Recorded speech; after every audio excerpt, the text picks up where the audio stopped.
నేను నమ్ముకొని ఉన్న నీ సేవకుని రక్షించుకుంటున్నాడు పిల్లరా. ఒకటి, నేను నీ భక్తుడును అంటున్నాడు. దేవుడు తన భక్తులను రక్షించగలిగిన సమర్థుడని, దేవుడు తన భక్తుల పక్షమున ఉండగలడని, దేవుడు తన భక్తుల యొక్క విశ్వాసాన్ని కాపాడగలడని మొదటగా మనం నమ్మాలి. తన భక్తుడు ఎలా ఉండాలంటే దీన మనసు కలిగి ఉండాలి. ఎలా ఉండాలి? మనం దీన మనసు కలిగి ఉండాలి. మనం తగ్గించుకుంటూ మనం దీన మనసు కలిగి ఉంటే మన ప్రార్థన దేవుడు ఆలకిస్తాడు పిల్లగా. ఆలకించి మనకున్నటువంటి శ్రమలన్నింటిని కూడా విడిపించబడటానికి తప్పనిసరిగా ఆయన మన పక్షంలో ఉంటాడు. అయితే 3వ వచనం, ప్రభా ఎనిమెల్లా నీకు మొరపెట్టుచున్నాను, నన్ను కరుణింపు. ప్రభా నా ప్రాణమును నీ వైపునకు ఎదుర్చున్నాను, నీ సేవకుని ప్రాణమును సంతోషంగా చేయమంటున్నాడు పిల్లరా. మన ప్రాణానికి నెమ్మదినిచ్చేవాడు, మన ప్రాణాన్ని సంతోషపరిచేవాడు యెహోవా తప్ప మరొక వ్యక్తి ఎవరు లేరు. కాబట్టి దావీదు ప్రార్థన చేయడం మనం మొదలు పెడుతున్నాడు. అయితే నేను నీ సేవకుని అంటాడు. మరి రాజు ఇంటి కూడా సేవకుడుగా ఉంటున్నాడు పిల్లరా. తను తాను తగ్గించుకుంటున్నాడు, తన ప్రాణాలను సంతోషపరచమని అడుగుతున్నాడు. అయితే 5వ వచనం ఏమంటాడు? ప్రభా నీవు దయాళుడివి, క్షమించుటకు సిద్ధ మనసు గలవాడు, నీకు మొరపెట్టు వారందరి ఎడల కృపాతిశయము గలవాడు అంటున్నాడు. చూడండి పిల్లరా, మన జీవితంలో దేవుడు దయను వెతకాలంట. దేవుడు దయను వెతికి మనలో ఉండేటువంటి లోపాలు ఉంటాయి, క్షమించమని అడగాలంట. ఏంటి లోపాలు? తెలియకుండానే మనలో లోపాలు ఉంటాయి. మనకు తెలియదు మనలో లోపాలు ఉన్నట్లు. అయితే మనం నడిచే నడవడిలోనో, చూసే చూపులోనో, మాట్లాడే మాటల్లోనో, ప్రవర్తనలోనో ఏదో ఒక ప్రాబ్లం ఉంటుంది. దేవుడికి ఇష్టం లేనటువంటి ఉంటాయి. వాటిని క్షమించమని చెప్పేసి మనం కూడా దేవుని వైపు తిరిగినప్పుడు, ప్రార్థించినప్పుడు తప్పనిసరిగా ఆయన మన మొర ఆలకిస్తాను అంటున్నాడు. ఆలోచన, యెహోవా నా ప్రార్థనకు సెవియొగ్గు, నా మనముల ధ్వనిని చూడండి. మనం మాట్లాడేటప్పుడు మనం దేవుని మాట వినకపోతే ప్రయోజనం లేదు. అలాగే మనం సంభాషణలో కూర్చున్నప్పుడు ఎదుటి వారు మాట్లాడుతున్నప్పుడు మనం వినకపోతే మనం కూర్చొని కూడా ప్రయోజనం ఏమీ లేదు. అందుకోసమే మనం నేర్చుకోవాల్సిందంటే దేవుడు మనతో మాట్లాడుతున్నప్పుడు చక్కగా వినడం నేర్చుకోవాలి. దేవుడు మనతో మాట్లాడినప్పుడు మనం వినడం నేర్చుకోకపోతే చాలా బాధపడతాం. ఏం మాట్లాడడం, ఏమి మనం పోగొట్టుకున్నామో తెలియదు మనకి. అందుకని అంటాడు, దేవుడు మాట్లాడుతున్నప్పుడు అంట మనం చక్కగా వినాలంట, వినడం నేర్చుకోవాలి. కొన్నిసార్లు రాత్రి పూట దేవుడు మాట్లాడతాడు. కళ్ళు తెరిచేటప్పుడు ఏమైంది, మాటలన్నీ మర్చిపోతా ఉంటాం. కానీ మర్చిపోతే ప్రయోజనం ఏంటి? దేవుని వాక్యం మీద ఉంటుంది, నువ్వు మర్చిపోతే ప్రయోజనం ఏంటి? దేవుడు నీ దగ్గరికి వచ్చి నీతో మాట్లాడి కూడా ప్రయోజనమే. అందుకని ఆయన మాట్లాడుతున్నప్పుడంట జాగ్రత్తగా చెవిని ఇవ్వాలి దేవునికి. ఏం చేయాలి? దేవుని చెవి ఇచ్చి ఆ మాటలు హృదయంలో భద్రపరచుకోవాలంట. ఆ మాటలు ఎప్పుడైతే హృదయంలో భద్రపరుచుకుంటామో ఆ వ్యక్తి పక్షంలో దేవుడు కార్యం చేయాలని ఆశపడుతున్నాడు. ఆయన మాట మనం నిర్లక్ష్యం చేస్తే ప్రయోజనం లేదు. ఇప్పుడు కూడా దేవుడు మనతో మాట్లాడుతున్నప్పుడు మాట వినకపోతే ప్రయోజనం లేదు. దేవాలయానికి వచ్చి 2 గంటలు వెచ్చించి 2 గంటలు కూర్చొని కూడా మనం ఏమి నేర్చుకోలేకపోతే ప్రయోజనం లేదు. అందుకోసమే కీర్తనకారుడు మాట్లాడుతున్నాడు. 7వ వచనంలోకి వస్తున్నాను, నీవు నాకు ఉత్తరం ఇచ్చివాడు కనుక నా ఆపత్కాల మందు నేను నీకు మొరపెట్టెదను. ప్రభువా నీవు మహాత్మ్యము గలవాడు, ఆశ్చర్యకార్యము చేయువాడు, నీవే అద్వితీయ దేవుడు. ఆయన మహత్కార్యాలు చేయగలడని, ఆయన అద్భుతమైనటువంటి కార్యాలు చేయగలడని, ఆయన అద్వితీయుడని తెలుసుకోవాలి. ఆయన ఎవరంటే అద్వితీయుడు, తండ్రి కుమారుడు కలిసి ఉన్నవాడు, దిత్తము కలిగిన వాడు. అందుకోసం మనం దేవుని యందు భయభక్తులు కలిగి ఉంటే ఆయన అంటున్నాడు, నువ్వు ఏమేమైనా చేయగలవు, ఏ మహత్కార్యమైనా చేయగలవు అని చెప్పేసి మొరపెడుతున్నాడు. పిల్లలు మనం కూడా దేవుని యందు భయభక్తులు కలిగి మనం ప్రార్థిస్తున్నాం. కానీ ఆయన మనతో మాట్లాడేంత వరకు సమయం మనం ఎదురు చూడాలి. కేవలం మనం మాట్లాడుకుంటూ వెళ్ళిపోతాం. కానీ ఆయన ఎప్పుడు మనతో మాట్లాడుతుంటే మన సంభాషణ ఆపితే మాట్లాడతాడు. ఆయన మన సంభాషణ ఆపకపోతే ఆయన మాట్లాడటానికి వీలే. అందుకని మనం ప్రార్థన చేసేటప్పుడు మన ప్రార్థన ముగించిన తర్వాత ప్రభా నువ్వు నాతో మాట్లాడు అని చెప్పేసి మౌనం కూర్చోవాలి. మౌనం ఏం చేయాలి? దాన్ని కనిపెట్టుట అంటాం. దాన్ని కనిపెట్టుట. నీ ప్రార్థన అయిపోయిన తర్వాత ఆమె నన్ను వెళ్ళిపోతే ఆయన ఏం మాట్లాడతాడో నీకు తెలియదు, నీతో ఏం మాట్లాడాలో ఆశపడుతున్నాడో తెలియదు. అందుకని నీ ప్రార్థన, నీ విన్నపాలు ముగించిన తర్వాత కనిపెట్టి కూర్చోవాలి. ప్రభా ఏం మాట్లాడతావు నాతో? నేనైతే నీతో మాట్లాడాను. ఇద్దరు వ్యక్తులు కూర్చున్నామండి, మాట్లాడుకుంటున్నాం. మాట్లాడుకునేటప్పుడు ఒక వ్యక్తి మాట్లాడుతున్నప్పుడు అవతల వ్యక్తి వింటున్నాడు. మరి అవతల వ్యక్తి సంభాషణ అవతల వ్యక్తి వినాలి. వినాలంటే ఏం చేయాలి? నోరు మూసుకుని కనిపెట్టి ఉంటేనే కదా. అది నేర్చుకోవాలి. మొదటగా అది నేర్చుకుంటే మన జీవితాల్లో దావీదులాగా మనం కూడా అభివృద్ధిని పొందుతాం. పిల్లలు, దావీదు మాట్లాడటం తెలుసు, నేర్చుకోవడం తెలుసు. ఆయన మాట్లాడటం తెలుసు, వినటం తెలుసు.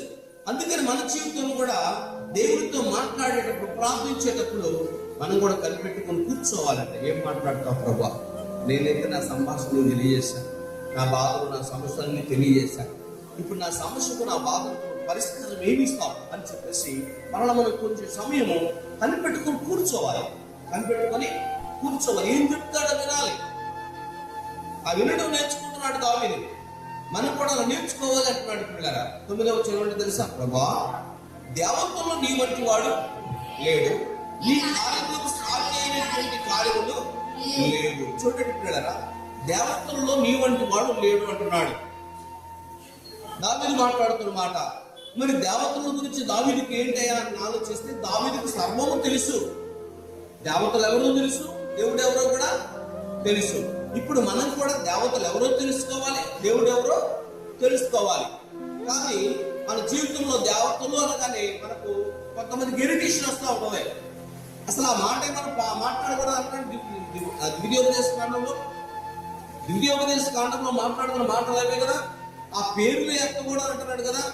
దేవతలు పేర్లు ఎత్తకూడదు అంటున్నాడు. మనం విద్యుత్ ఏమనుకుంటామో అనుకుంటున్నాం. పిల్లరా, వాక్యం అంటుంది, దేవుడు మాట్లాడుతున్న మాటల ప్రకారంగా దావీదు మాట్లాడుతున్నాడు. ఆయన చక్కనటువంటి మాట మాట్లాడుతున్న మాట. ప్రభా దేవతలలో నీ వంటి వాడెవడు లేడు, నీ కార్యములకు సాటి అయిన కార్యములు లేవు అంటున్నాడు. 10వ వచనం ఉన్నాడు, నీవు సృజించిన అన్ని జీవులందరూ వచ్చి నీ సన్నిధిని నమస్కారం చేయుదురు, నీ నామం ఘనపరచుదురు. యెహోవా నేను నీ సత్యమును అనుసరించి నడుచుకున్నట్లు నీ మార్గమును నాకు బోధించుకో. చూడండి పిల్లరా, ఇప్పుడే మనం నేర్చుకున్నాం. దేవుని సత్యాన్ని మనం నేర్చుకోవాలంట, గ్రహించాలంట. గ్రహించేటప్పుడు ఆయన మాట్లాడుతున్నప్పుడు దాన్ని నేర్చుకోవాలంటే ఏంటి అంటే నువ్వు కనిపెట్టాలి. ఆయన మార్గాన్ని నువ్వు కనిపెట్టాలంట. ఆ మార్గం నువ్వు కనిపెట్టకపోతే ప్రయోజనం ఏంటి? అబ్రహాం అంట ఫిలిస్తీన్ల ప్రాంతానికి వెళ్ళకుండా మరి యొక్క ఐగుప్తు ప్రాంతానికి వెళ్దామని చెప్పేసి ఆలోచిస్తున్నాడట. 1-2 రోజులు 3 రోజులు అయిపోయింది.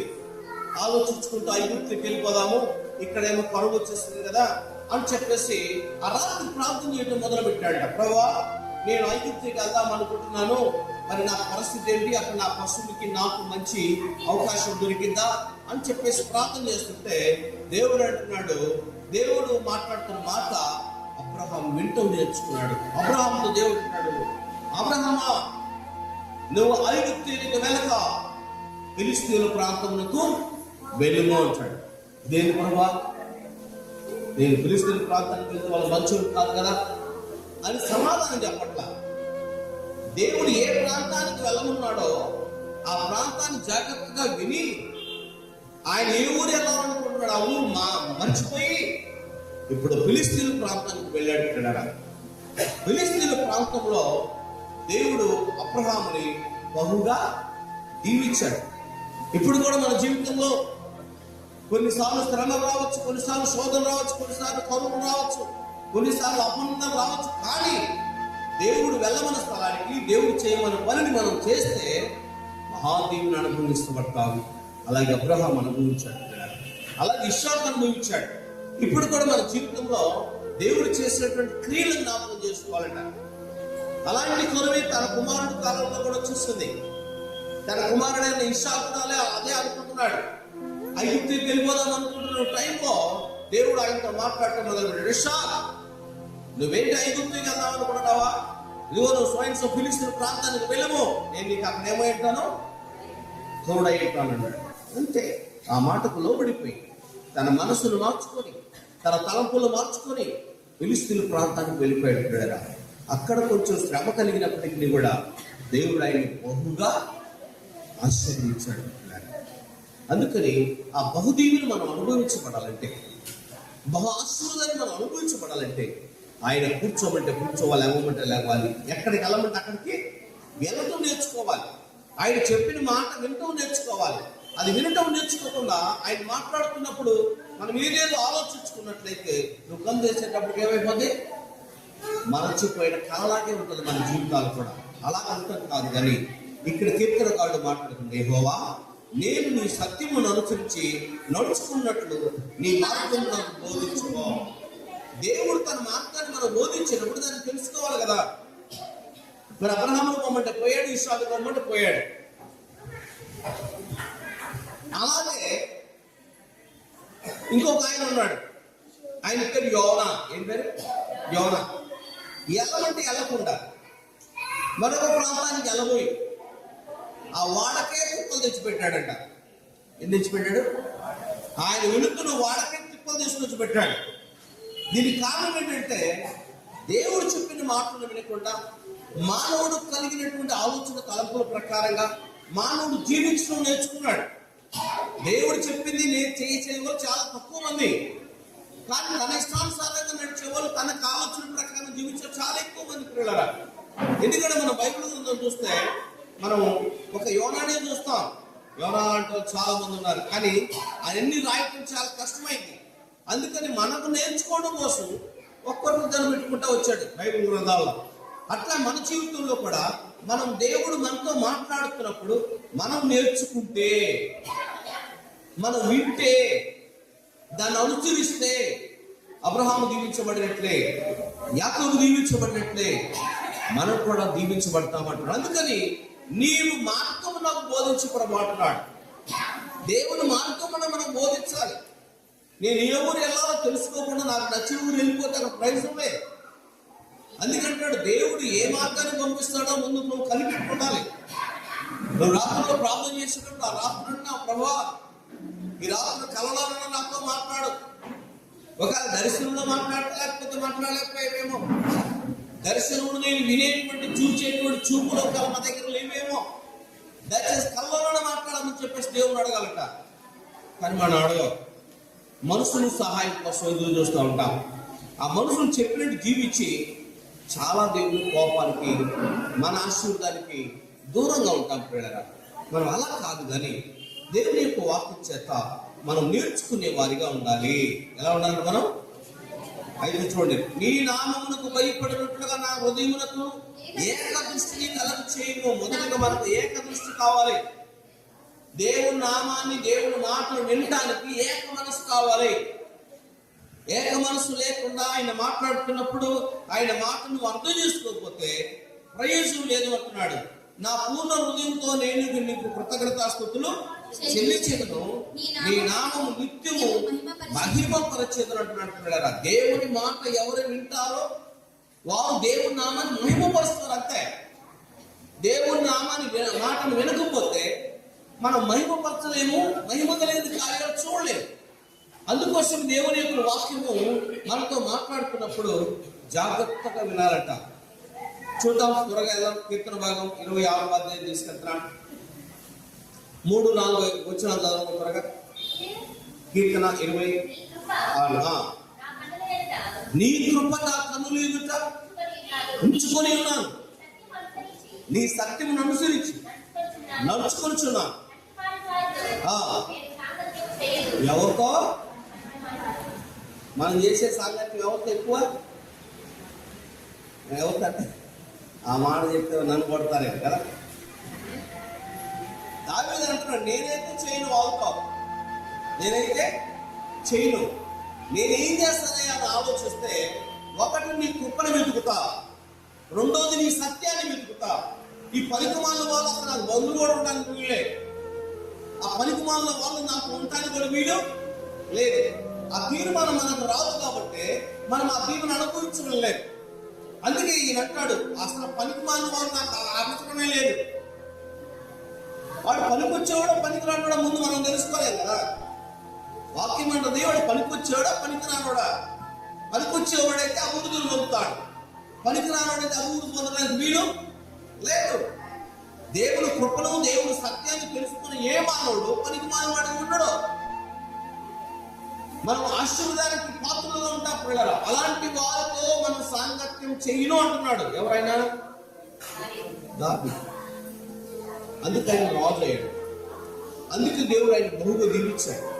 ఇప్పుడు కూడా దేవుని యొక్క వాక్యం మనతో సెలవిస్తున్నాడు, నువ్వు దీవించబడాలంటే నీ స్నేహాలు ఎలాగున్నాయి, నువ్వు ఆశీర్వదించబడాలంటే నీ తలంపులు ఎలాగున్నాయి, నువ్వెవరితో స్నేహం చేస్తున్నావు, ఇది కూడా మనకు అవసరమే. ఎందుకంటే వాళ్ళ ఆలోచనలు వస్తాయి, వాళ్ళ తలంపులు కూడా వస్తాయి.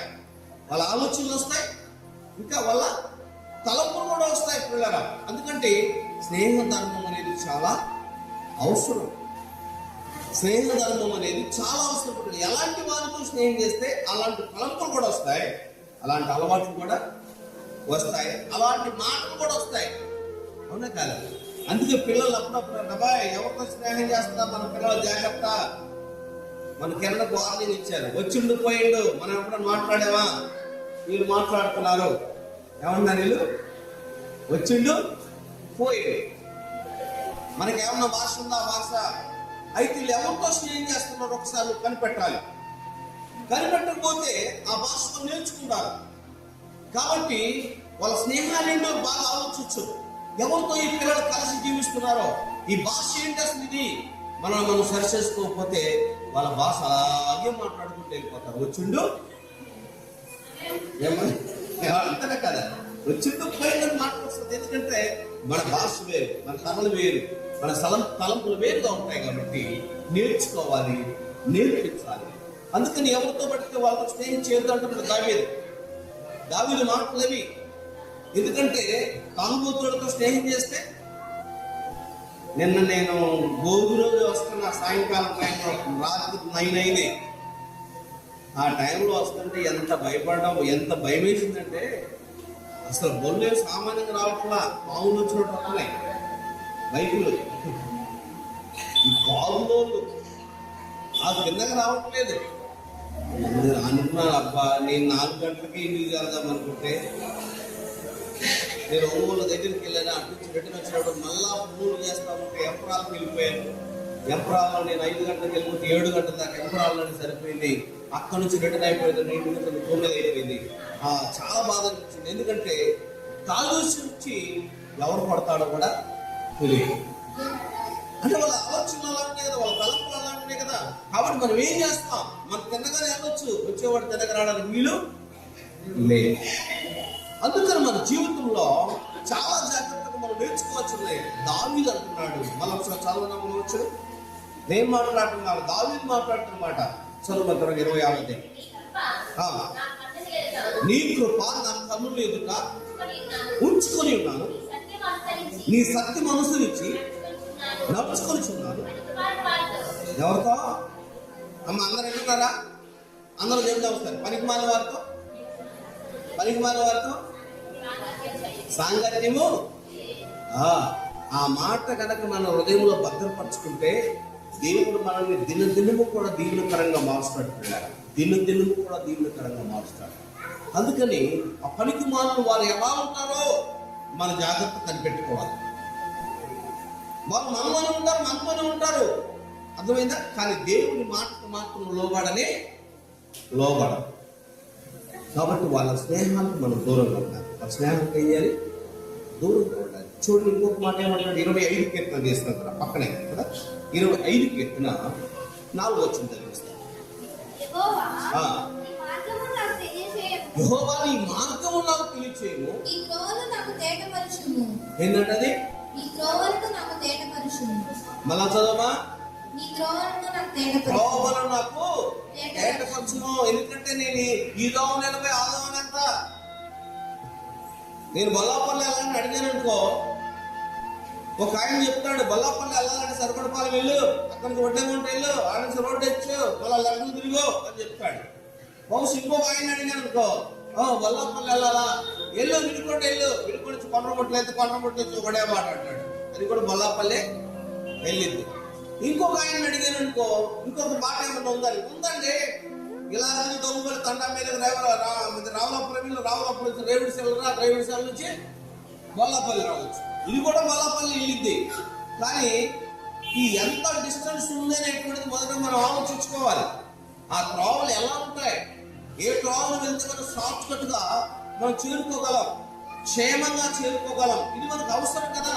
అందుకని కీర్తనకారుడు అంటాడు, దేవా నీ త్రోవలు నాకు తేటపరచును.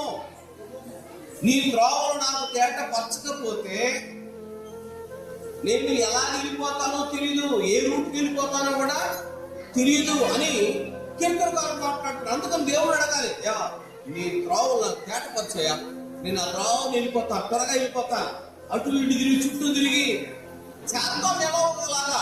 కానీ కష్టపడి నష్టపోయి చేయాల్సిన పరిస్థితి రాకమునిపే ఇలాగ మనం షార్ట్ కట్ వెళ్ళిపోతే మన 10 కిలోమీటర్ల బొల్లాపల్లి వెళ్ళిపోతాం.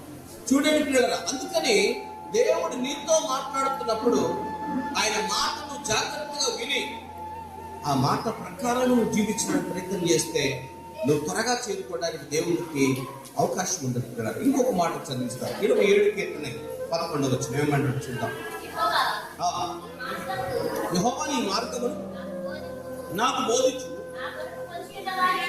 నా కొరకు పొంచి ఉన్న వారిని చూసి సరళమైన మార్గమున. చూడండి పిల్లగా, మన కొరకు కొంతమంది పొంచి ఉంటారంట, ఆ మార్గాన్ని కాకుండా సరళమైన మార్గంలో నన్ను నడిపించడమా. నేను ఒక నాయుడు పాలెం మీదకి వెళ్ళాలంటే నా కోసం ఎవడో పొంచి ఉన్నాడేమో, నా కోసం ఎవడో శత్రువు ఉన్నాడేమో, నేను ఏ ద్రోవని వెళ్ళిపోతే నేను బొల్లాపల్లి చేరగలను అనేటువంటి ఆలోచన ప్రకారం గట్ట దేవుణ్ణి అడగాలంట. ఎవరిని అడగాలి? దేవుణ్ణి అడగాలంట. నేను మొన్న మైకిల్ రెడ్డి గారిది సాక్ష్యం వింటున్నప్పుడు ఆయన చెప్పేవాడు, ఆయన వాళ్ళ శక్తులు చాలా మంది ఉంటారట. హైదరాబాద్ వెళ్తున్నాము అని అనుకుంటే వాళ్ళు చెన్నై వెళ్ళిపోతారట. అర్థమైంది? అందరితో చెప్పేది ఏంటంటే నేను హైదరాబాద్ వెళ్తున్నాను వాళ్ళని చెప్తాడట. కానీ ఆయన ప్రయాణం చేసింది ఏంటో చెన్నైకి వెళ్ళిపోతాడట.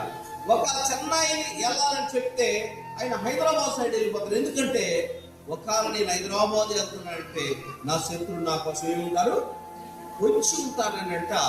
ఏ ప్రాంతానికి వెళ్తున్నాడు ఇంట్లో కూడా చెప్పడట, ఇంట్లో కూడా చెప్పడంట. అట్లాంటి దినాల్లో జీవించిన నన్ను నా ప్రభు వాళ్ళ సరళమైన మార్గంలో తీసుకెళ్ళాడు. మరణకరమైన స్థితిలో నుంచి నన్ను ఆశ్చర్యకరమైన తన వెలుగులోని తీసుకొచ్చిన సాక్షి ఇస్తున్నాడు. రాజశేఖర రెడ్డి గారి మేనరుడు అట మైకల్ రెడ్డి గారు.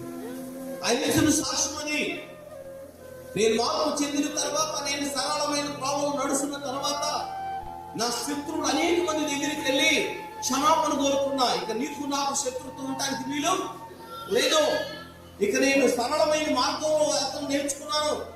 ఇక నా చేతులు బాంబుడదు, నా చేతులు తుపాకీ ఉండదు, నా చేతులు కత్తి ఉండదు, నా చేతులు బైబుల్ మాత్రమే ఉంటుందని శత్రువులతో సైతం వెళ్ళి ఆయన క్షమాపణ చెప్పొచ్చాడు. కానీ ఇవాళ మనం చెప్పగలమా? ఇవాళ మన శత్రువుల దగ్గరికి వెళ్ళి వాడి దగ్గరనే తలంచుకునేది ఏంది అనుకుంటామే, కానీ క్షమాపణ చెప్పలేము. ఆ తర్వాత యాంకర్ అడుగుతున్నాడు, అంటాడు నీకు ఆ మనసు ఎలా వచ్చిందంటే ఆ మనసు నాకు దేవుడే కలగజేశాడు. ఎవరు కలగజేశాడు? దేవుడే కలగజేశాడు. నీ శత్రువుని ప్రేమించుకుని వాక్యం ఉంది కాబట్టి నా శత్రువుల దగ్గరికి వెళ్ళాను, క్షమాపణ కోరుకున్నా. ఇక నీకు నాకు శత్రుత్వం ఉండడానికి వీలు లేదు. నేను బ్రతికేదంతా ప్రభు కొరకే. నాకు ఈ లోకాశం శరీరాశం నాకు అవసరం లేదు, ఈ ధనం నాకు అవసరం లేదు అని చెప్పేసి ప్రతి శత్రు దగ్గరికి వెళ్ళి కూడా క్షమాపణ చెప్పొచ్చాడు. పిల్లల ఎప్పుడు చెప్తామంటే మన త్వరలు సరళంగా అవ్వగలగాలని ఇష్టపడితేనే, అప్పుడు నువ్వు దేవుడు చెప్పిన మార్గం నడవడానికి నువ్వు ఇష్టపడితేనే నువ్వు క్షమాపణ వచ్చేసింది. లేకపోతే నువ్వు క్షమాపణ చెప్పడం నీ వల్ల కాదు పిల్లల. అందుకు చూద్దాం 13 ప్రభా నా దేవా నా ఎడల నీవు చూపుచున్న కృప అధికమైనది, పాతాలకు అగాధంలో చిన్న ప్రాణమును. ఎప్పుడు క్షమాపణ కోరుకుంటావో ఇక నువ్వు పాతాళానికి వెళ్ళవలసిన పనిలే. దేవుడు నిన్ను నిత్య జీవాన్ని తీసుకెళ్తాడు. ఇక పాతాళం నీ కొరకు ఎదురు చూడాల్సిన పనిలే. శత్రువు నీ కోసం ఎదురు చూడాల్సిన పనిలే. ఎందుకంటే నీ దగ్గర సమాధానం ఉంటుంది, నీ దగ్గర పశ్చాత్తాపం ఉంది. కాబట్టి సమాధానంతో నువ్వు నడవడానికి ఇష్టపడతావు. 14 దేవా, గర్విష్ఠులు నా మీద లేచి ఉన్నారు, బలత్కారులు గుంపుకూడి నా ప్రాణమును తీర్చుస్తున్నారు.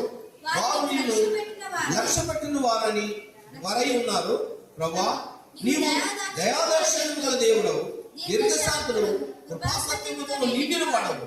నా పట్టు తిరిగి నన్ను కరుణించుము, నీ సేవకునికి నీ బలమును అనుగ్రహించుము, నీ సేవకుల కుమారుని రక్షించుము అంటున్నాడు. పిల్లరా, ఇప్పుడు మీరు తెలుసుకోండి, దావీదు తల్లి ఎంతో ప్రార్థన పరురాలని ఇక్కడ నేర్చుకుంటున్నాం. ఎవరు తల్లి? దావీదు తల్లి ఎంతో ప్రార్థన పరురాలని ఇప్పుడు నేర్చుకుంటున్నాం. వెంటాడు, అయ్యా నా తల్లి నీ సన్నిధిలో ఎలా ఎదిగిందో అని చెప్పేసి మాట్లాడుతున్నాడు. పిల్లరా, ఆయన మాటల్లో మనం నేర్చుకునేది ఏంటంటే, నీ సేవకునికి నీ బలం అనుగ్రహించుము, నీ సేవకురాలు కుమారుని రక్షించుము. మనం పని చేస్తే, మన దేవుడు సేవ చేస్తే మన కుమారుని రక్షిస్తాడంట దేవుడు. అందుకంటాడు, అయ్యా నా తల్లి ప్రార్థన ఒక అట్టడుగును నన్ను, ఎన్నికలేని నన్ను ఈ స్థితికి తీసుకొచ్చి నన్ను రాజును చేసిందని చెప్పేసి ప్రార్థన చేస్తున్నాడు.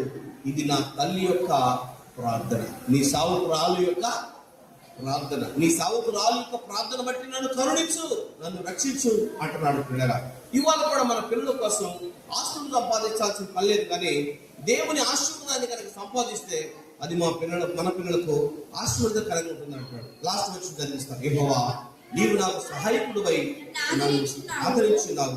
నా పగవారు చూసి సిగ్గుపడినట్లు శుభకరమైన ఆనవాళ్ళు నాకు కనపరుచును. దేవుడు మనకి శుభకరమైన ఆనవాళ్ళను సూచనలు దేవుడు మనకి ఇచ్చి నడుపుతాడు.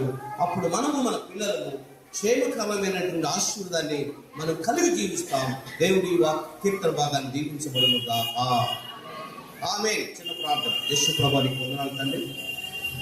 ఈ చిన్న మాటలు ప్రభాని బిడ్డల హృదయాలు భద్రపడి